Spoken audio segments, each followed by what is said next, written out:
Comment on dit signifier en hébreu? Letzayen, c'est le même mot. D'où vient Letzayen? De Sion, Sion, Sion. Sion, c'est le Harabait, c'est le temple.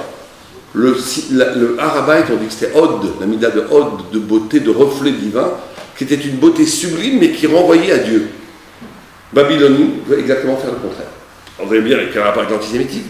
On y arrive. C'est la première forme d'antisémitisme. C'est laquelle? C'est la moins violente.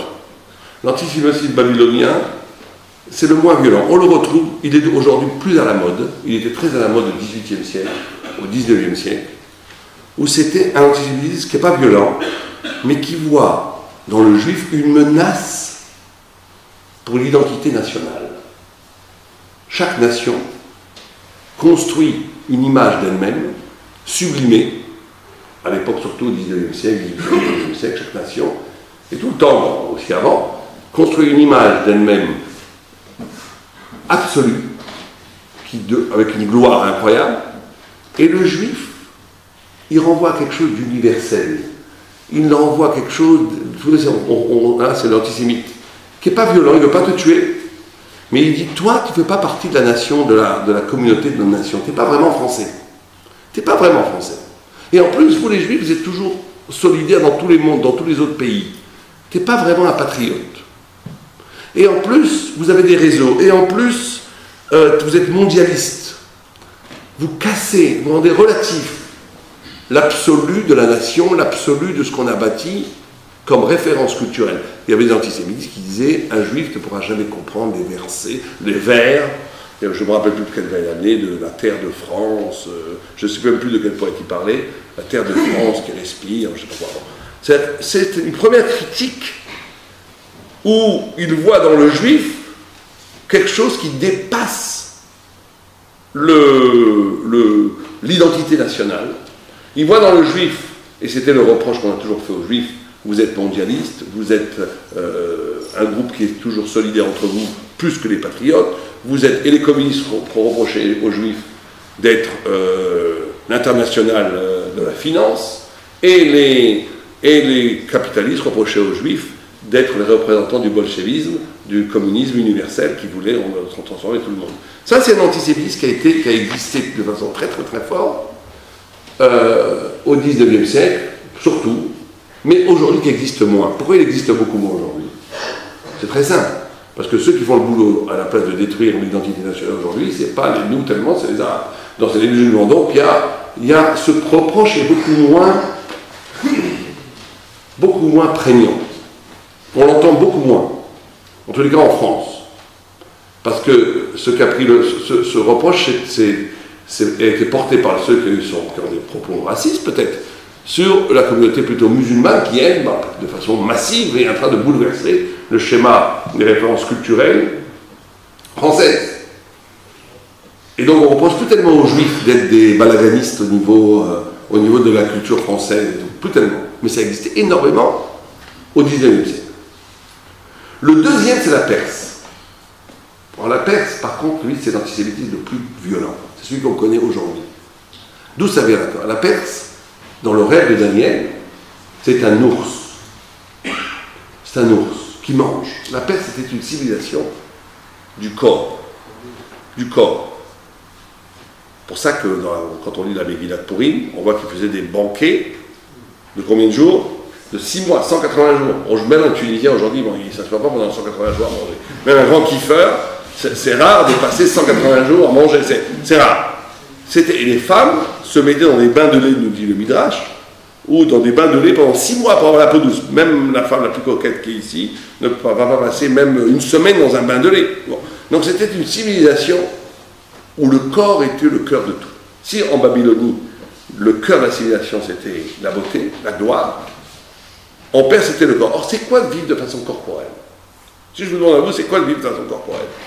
C'est quoi? Le corps, il a toujours un manque. Il fait des trous et on remplit des trous. Vivre de façon corporelle, c'est de vivre une vie où l'excitation de la vie, c'est de créer des manques et de les combler. Comme le fumeur. Le fumeur, il n'a pas envie de fumer au début. Il crée une envie qui s'appelle la cigarette, et après, il apaise son envie en fumant. C'est ça la vie du corps. La vie du corps, c'est des trous. C'est ça qu'on fait quand on a des bras rots. C'est des trous qu'on remplit, qui se vident, qui se remplissent, qui se vident, qui se remplissent. La stimulation publicitaire aujourd'hui, c'est la stimulation du corps. On crée des désirs artificiels qu'on doit après remplir. Très souvent, quand vous avez des jeunes couples qui se marient, au début, il y a des disputes. Pourquoi ils se disputent? Quand on regarde un petit peu, ils n'ont pas de raison de se disputer. Pourquoi ils se disputent? Parce que comme ils ne se connaissent pas beaucoup, surtout chez les religieux, on fait des chilours, des fois 5-6 rencontres, ils se marient. Il y a des disputes. Pourquoi ils se disputent? Parce que comme ils ne se connaissent pas, il y a une sorte de gêne. Donc ils créent une dispute et après, ça fait un manque, et après on se réconcilie. Ils cherchent en réalité la réconciliation à la dispute, inconsciemment. Il y en a qui sont encore plus pervers, ils se disputent avec leur femme pour faire une colère, pour aller dans le balcon fumer la cigarette, pour apaiser la... Bon, il y a de tout, hein. Il y a de tout. Mais c'est ça mais c'est très vrai. La vie d'un corps, c'est la vie qui se... Or, ça, c'est très grave. Pourquoi c'est très grave? Parce que la frustration, quand on n'a pas ce qu'on désire, ça rend les gens comment? Violents. Violents. Très violents. Ça peut arriver même jusqu'au meurtre. Et là, dans cet antisémitisme-là, qui est l'antisémitisme qu'on voit beaucoup aujourd'hui, c'est celui qui voit dans le juif la cause de tous mes manques. Pourquoi j'ai pas d'argent? Parce que les juifs prennent l'argent. Pourquoi j'ai pas X? Parce que c'est ça. Qui c'est qui nous a servi? C'est les juifs. C'est l'idée du juif diabolique, satanique. C'est toute cette vie. C'est une haine parce que la pulsion du corps, c'est une pulsion très très forte. Quand il manque un désir, quand le désir manque, quand quelqu'un veut du désir et qu'on lui enlève son désir, et qu'on lui dit, mais celui qui t'enlève le désir, c'est la figure du juif, ça crée l'antisémitisme violent, très dangereux, qu'on voit aujourd'hui, notamment dans la jeunesse, bon, je ne vais pas dire trop les choses, mais tout le monde comprend ce que je veux dire, il y a un antisémitisme violent, qui était l'antisémitisme nazi. Il faut bien comprendre, les nazis, c'était exactement ça. Ils voyaient dans les juifs toute la cause de tous les problèmes. L'antisémitisme nazi, c'était l'antisémitisme perse. Parce qu'ils voulaient détruire le juif. Le premier antisémitisme, il n'est pas du tout violent. Il veut pas se marier avec toi, tant mieux. Il ne veut pas t'inviter à ta table, tant mieux. Nous aussi, on ne veut pas, donc ça va très bien. Il dit, tu ne fais pas partie de la communauté nationale. Tu n'es pas vraiment français. Bon, on peut vivre avec ça, c'est pas très grave. Et ils ont raison, on n'est pas vraiment français. Nous, notre capitale, c'est Jérusalem, c'est pas pareil. Ils ont raison, c'est pas très grave. Mais le deuxième antisémitisme, c'est pas qu'il ne veut pas de toi, c'est qu'il veut te tuer. Pourquoi il veut te tuer? Parce que c'est la frustration corporelle. C'est la frustration des pulsions. C'est celui qui voit dans le juif la raison de tous ses manques. Ce genre d'antisémitisme est très, très, très, très, très, très, très grave.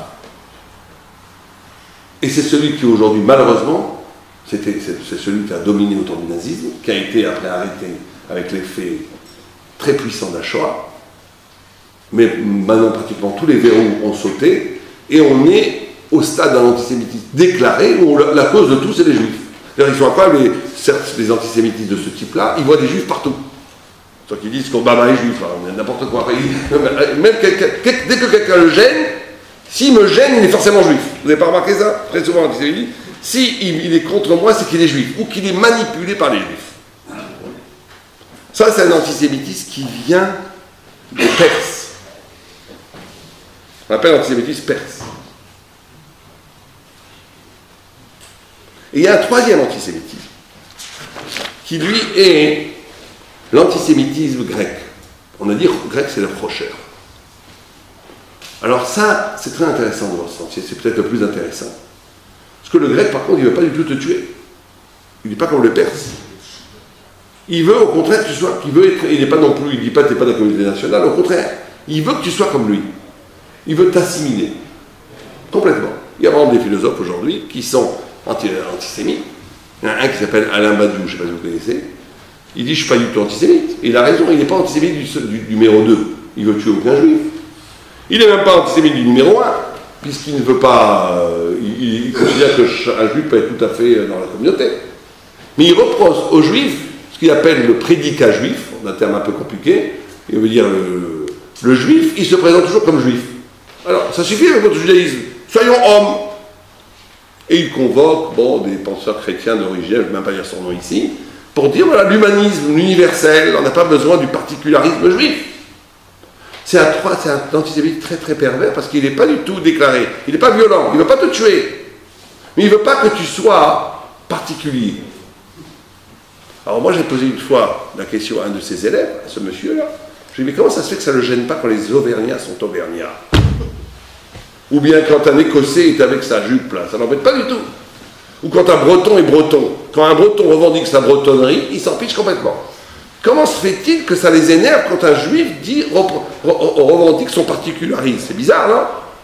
Si c'était vraiment ça la vérité, que vous voulez l'universalisme et que le fait qu'il y a du particularisme crée des conflits, des guerres et que c'est pas bien, et on doit tous être frères et tous pareils. Si c'était vraiment honnête cette histoire, donc tout particularisme devrait vous gêner.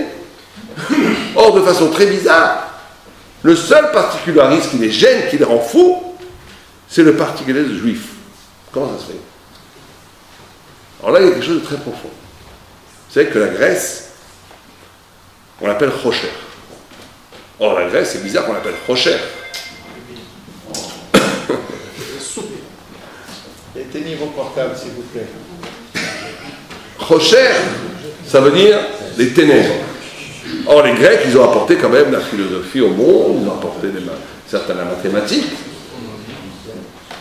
ils ont apporté beaucoup de choses. Pourquoi on les appelle Rocher? Ils ne sont peut-être pas très religieux, mais c'est pas Rocher. Alors, nos sages nous enseignent que oui, c'est Rocher. Pourquoi c'est Rocher? Parce qu'ils ont, à partir de la Grèce, il y a eu la fin de la prophétie. On est bientôt dans Hanouka. La prophétie s'est éteinte avec les Grecs. La Gemara dit que le dernier prophète qui est mort est né le même jour, Alexandre le Grand. C'est pas un hasard. La Gemara ne nous dit pas des dates du dire tiens, il est mort, il est né. C'est pour nous dire que c'est consécutif, c'est coextensif, que ça va ensemble. C'est parce que Alexandre le Grand est apparu dans le monde qu'il n'y a plus eu de prophète. Pourquoi? Parce que les Grecs, ils ont inventé quelque chose de terrible. Ils ont inventé un regard où la réalité dépend de mon regard, justement. La chose n'existe que combien je la vois. C'est pour ça que dans le rêve de Daniel, c'est quoi la Grèce? C'est une panthère noire. Ez chutzpah. Elle a une insolence incroyable. Pourquoi elle a une insolence? Quelle est l'insolence de la Grèce?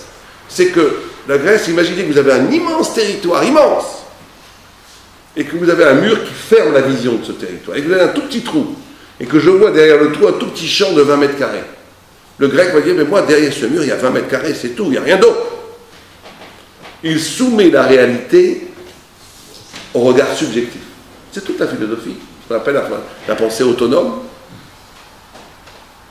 Ça veut dire que là, et c'est toute la science, ça veut dire que on a cassé la possibilité d'écouter une parole qui ne passe pas par la maîtrise cérébrale de l'homme. C'est pour ça que c'est Rocher.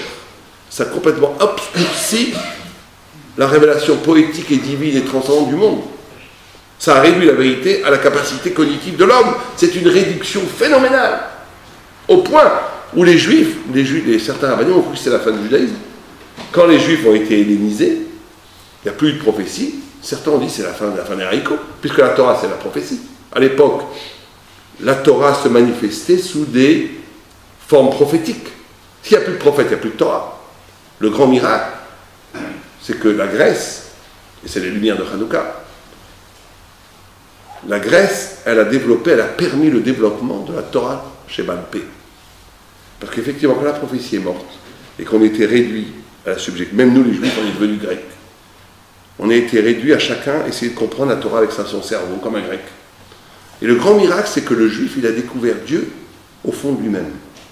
Les Grecs, en croyant nous helléniser, en croyant nous aplatir, en broyant la prophétie, ils ont dit, ça y est, ces Juifs, ils sont finis, ils sont comme nous. Donc ils ne vont plus avoir la spécificité juive. Et donc ils vont s'assimiler. Et c'est ce qu'ils voulaient. Ce qui s'est passé, il y a eu un miracle extra. Et c'est peut-être ça le plus grand miracle de Hanouka. C'est que les Juifs, ils n'ont plus de prophète. Donc ils ont été obligés de prendre les mains nues le texte, Rabbi Akiva, Rabbi Shimon bar Yochai, Rabbi Meir, et d'interpréter le texte avec eux-mêmes. Que avec eux-mêmes.